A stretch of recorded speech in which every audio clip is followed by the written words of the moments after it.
Jadi kenapa Juli? Jadi itu memang kalender pendidikan kita itu setiap tahun memang dimulai minggu ketiga Juli dan berakhir akhir Juni. Itu setiap tahun seperti itu. Nah, siapa yang membuat kalender pendidikan? Nah, yang membuat kalender pendidikan itu secara detail itu pemerintah provinsi di masing-masing daerah. Jadi bisa jadi ya kalender pendidikan masuknya itu tidak bersamaan. Bisa jadi DKI misalnya 13 Juli, bisa daerah lain itu 1 minggu sebelumnya atau 1 minggu sesudahnya. Jadi yang ditetapkan oleh Kemdikbud itu kapan mulainya dan kapan berakhir. Jadi seperti itu. Nah, dengan dimulainya PBDB ini sebenarnya itu sudah jelas bahwa kita tidak memundurkan kalender pendidikan itu ke Januari. Kenapa tidak memundurkan?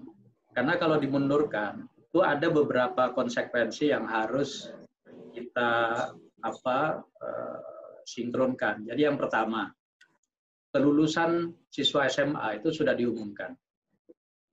SMP juga iya. Sebentar lagi SD.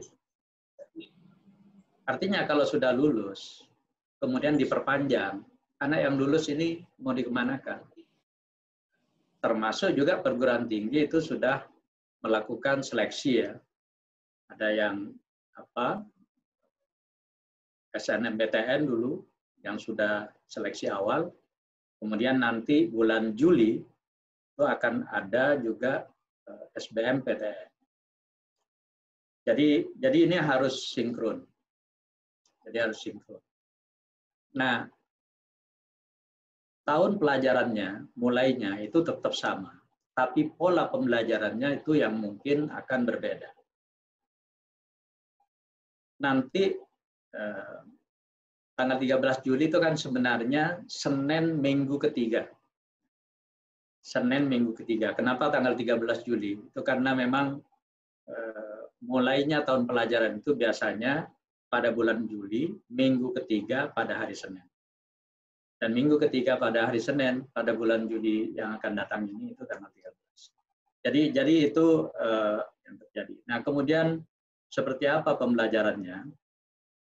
Kemungkinan besar nanti, sebagian daerah, sebagian besar sekolah, itu akan tetap melakukan pembelajaran jarak jauh. Terutama untuk daerah-daerah zona merah dan zona kuning.